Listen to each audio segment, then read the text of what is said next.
Hello, hello, hello. Welcome back to Space Engineers on the Xbox. This is it. This is the new player guide that you may have been waiting for, or at least part of it. What part? We're going to dive into the new game menu and we're going to look at settings in survival. Now, this won't be a survival playthrough, so to speak, to begin with. This is the first of the survival series. Rather like I did with the creative, I'm going to take you into the menu.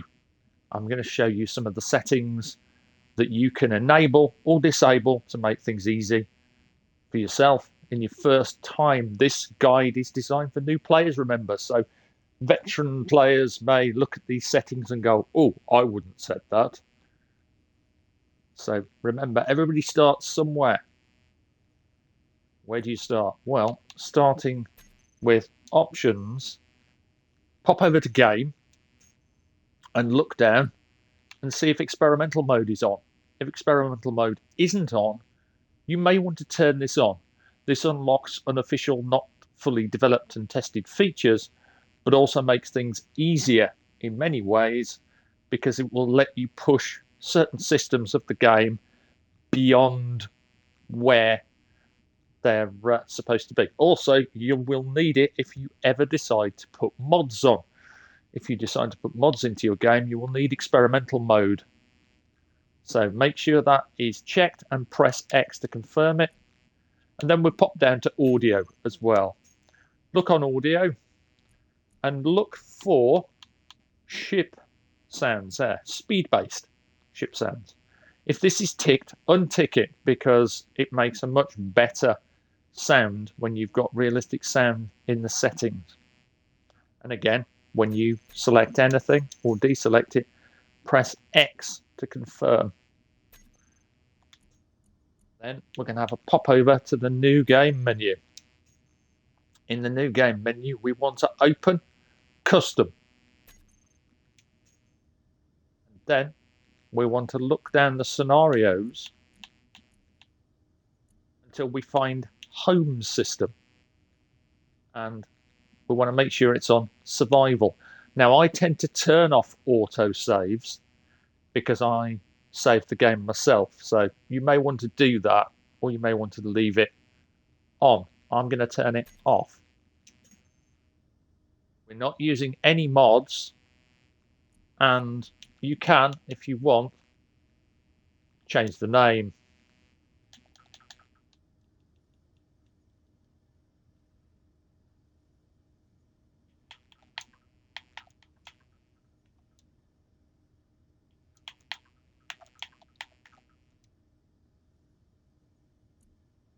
I've called it Survival Guide Save.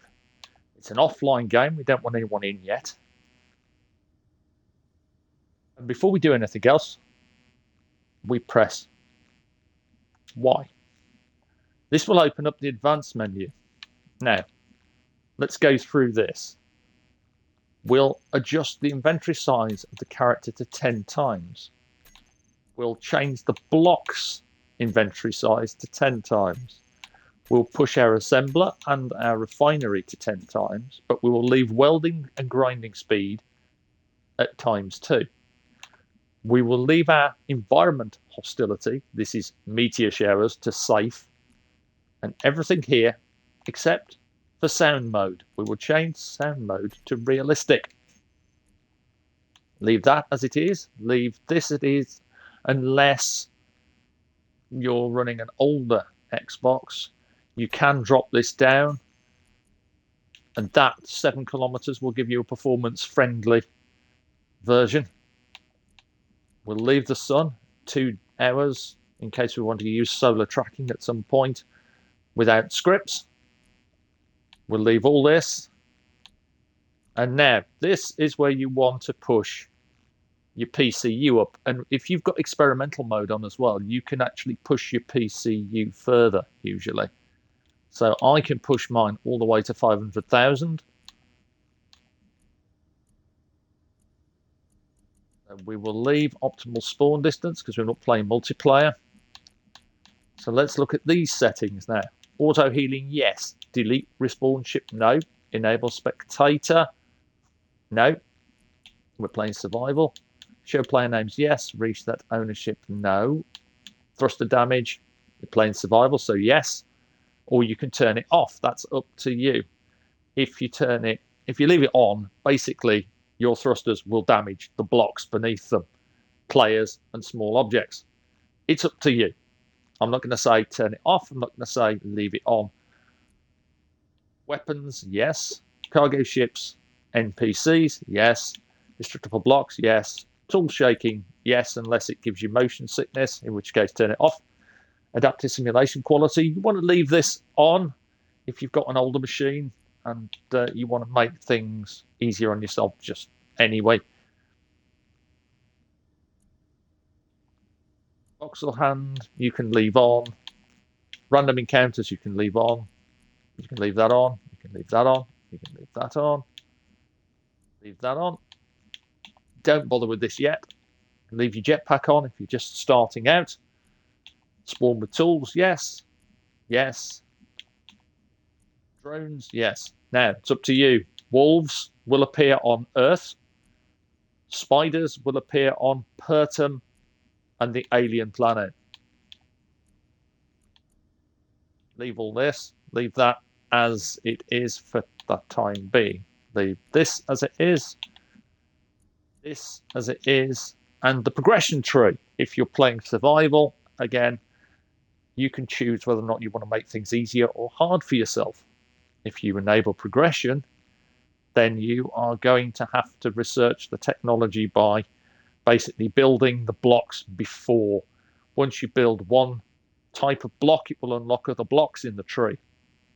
We'll leave this set though, because I can show you a couple of little tricks with your respawn pod, how to get some early progression really easily, right out of the gate. Auto respawn. Now, if you plan to make any kind of headquarters or any kind of headquarters with multiplayer down the line, turn this off, because then you can choose where you spawn. So if you've got 5 or 6 spawn points in your survival kits or your medical stations and so on, you can choose where to spawn. Ignore this for now. Economy on, bounty contracts on, and if you want, you can play with the weather system. This will cause weather to appear on Earth-like and all the other planets based on the planet you're on. And if you're on Pertum, good luck. It's very hostile. So that's it. That's your settings. Air tightness and oxygen, we know what they do. All of it should be set how you want it. And then once that's all set, press X to confirm it.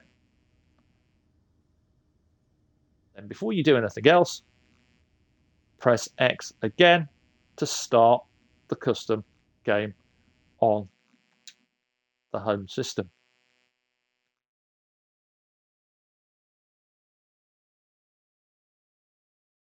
You'll be given several choices. You have the Earth-like drop pod, Moon, Mars, a space pod, and a space suit. Space pod is a little spaceship. Space suit is just you in space with nothing. Earth-like drop pod, though, that's going to drop you on the Earth-like planet randomly. And the pod can crash, but there is a way around this.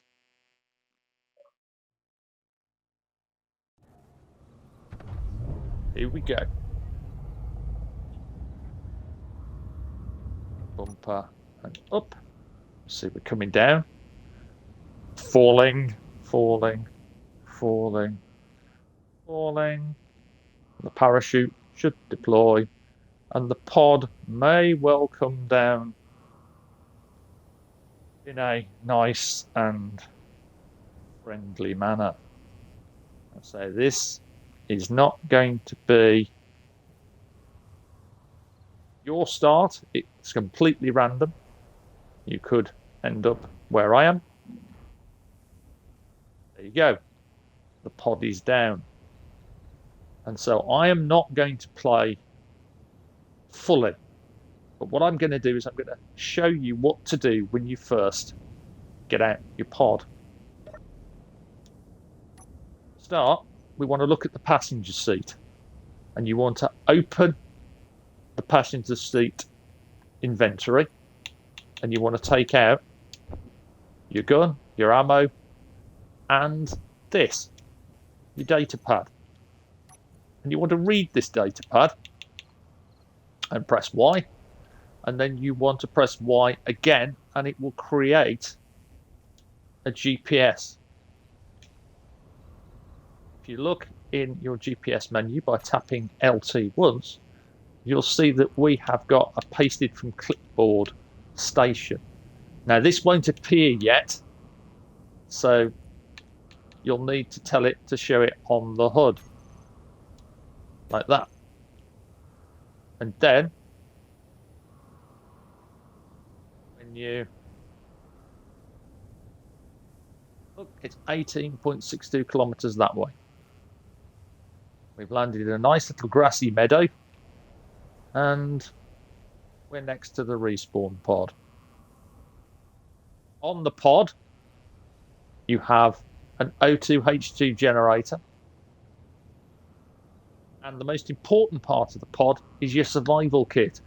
You will use this panel here to recharge your power and your hydrogen. The survival kit, there it is, can be used very early in-game crafting. And in your generator, you have a hydrogen bottle and some ice. My suggestion is to pull that bottle out, because that will give you one extra charge of full hydrogen for your jetpack.